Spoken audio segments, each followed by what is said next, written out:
I was called to investigate an illegal campsite. I don't know if can ever leave what I saw behind. I'm a park ranger. I patrol the national forests of Kentucky. Today, I was called onto the scene. A valley, deep outside public trails, barely touched. Helicopter thought they saw an unmarked camp, so they sent me out on the ground. The scene was a bloodbath. Streaks of it, all over the ground. The bears started swarming soon after. This was recent. Looking around, I eventually found a notebook. Blood splatter all over, but still legible. I read the last entry as I walked around the camp. I have edited out several of the random asides and drug use, but I can't keep this inside anymore. I need someone to know. December 13th. I was in between houses. I guess that's a good way to put it. The job market had dried up in my little town, and when you're 3 months late on rent, you can understand why the landlord decides to show you the door.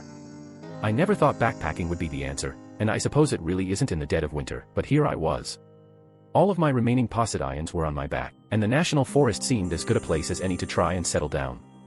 Up the side of a mountain, through an untouched forest, and 15 miles later, I found myself at the clearing.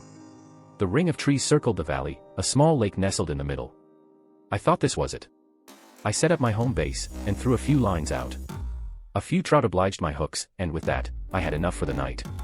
That night, the fire warmed my soul just enough, and the fire-roasted fish filled my stomach. At this point in my life, it's the best I could have asked for. December 18th, then I saw the shadow. I first saw him a few days in. Breaking through the edge of the forest, beyond the lake, the dark figure just stood. I waved, expecting it to be another camper in a situation like mine, but it never moved. The corners of my vision had been failing me for many years, so I suspected it was a trick of the light. Whenever I wandered over there, it was gone. I'm in my 50s, so I didn't think much of it. Maybe my body was taking much longer to adjust to the mountain air. December 20th. He showed up in my camp. I was starting my fire for the day. As the ember grew to a blaze, I saw him sitting across from me. I thought he might be trying to say hello, but the complete and utter stillness this thing had was unnerving. I yelled at him to get out of here, and he was gone. Whether I was insane in the mountain air, or something more sinister was afoot. I was never a strong believer in the supernatural, after all. The next day, I made my trek around the lake and through the woods, following the shadow man. No sign of him. I walked into the brush, cracking my way through a dense mesh of briar, or something close to it. I pushed through until I reached another, higher clearing. Something felt wrong, though. The trees stopped growing, almost in a perfect circle, and in the center, a door. It wasn't a house door, closer to the wrought iron sides of a tank, shrouded in a deep layer of concrete, but poking out among the dead foliage surrounding it. I felt something, a twinge. My breathing had become long and wet. I chalked it up to the hike. I probably hit some allergen on the way up. A breeze washed through the valley, and I looked up at the door as it swung open, the shade sitting atop. That was it, I had to. I was into this and I was going to see it through till the end. I shouldn't have gone down that hall. I don't know if it would have helped. December 21st. I checked out the hall, but it was dark. Long staircase went down into the earth, and it was pitch black. I hooked up a lantern after dinner. Today, I'm going in. December 22nd. I've been trying to use the light I have to explore down there. I haven't seen the shade, though I guess he wouldn't look like much of anything down there. Man, I should have reapplied sunscreen. I am burning up out here. I'll try to stay out of the sun today. Won't have much of a problem with that. I went deep, down spiked hallways like nothing I've ever seen. The signs are kinda eerie, with symbols and stuff between English. Basic keep-out stuff I'd expect to see on any cattle ranch in town. December 23rd. I coughed up blood last night. I'm not feeling terrible, but I just have this terrible burn. I needed to go back, and I did.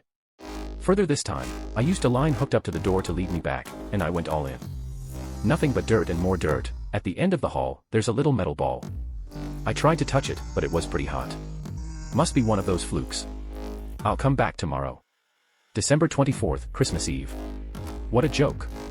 God gave me nothing, and we expect to worship that. No, I'm going in again. Last night, I woke up in excruciating pain in my hands.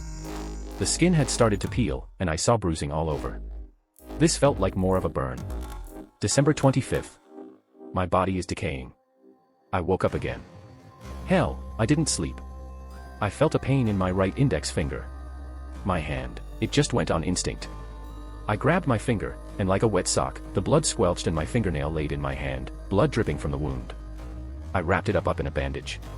I don't think I feel pain after that. The way I see it, I'm dying regardless. I might as well get that thing while I'm at it. This is my last message. If you find this, leave. You don't want this. I ain't coming out of that cave. Learn from me. The final journal entry looked barely scrawled, penned in a deep crimson tone. His blood had soaked through the last lines. He wrote what was on the walls. I knew I shouldn't. But I have to. I walked to the clearing, up through the briars, and I saw it. The door was there, the shade sitting on top. It was real. Part of me thought the old man had gone crazy, but I saw that thing as clear as day, or as clear as a shadow can be. I walked into the room, down the hallway, and saw it. A pool of blood. No, it was a man. Bones stuck out. Muscles fused, and the undulating mass that used to be the man laid there, barely even human anymore. I turned my flashlight around, glanced at the page. The light had highlighted the pan ink under the blood. I read it, matching the text to the spattered English on the walls. This place is a message, pay attention to it.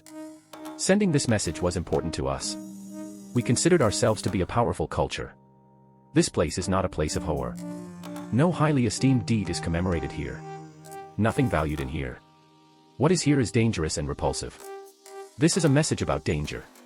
The danger is unleashed only if you substantially disturb this place physically. This place is best shunned and left uninhabited. Something struck me about those lines. I had heard them somewhere before, but I couldn't put my finger on it. That changed, however, when I saw the symbol. The pinwheel, 3 prongs, emanating from a center. I ran. By the time I got back to the car, I was already covered in blisters, my face feeling the most intense burn it ever felt. I've been around forest fires, and that didn't feel like anything compared to this. When I got into town, I collapsed on the wheel. Doctor says I have a week left.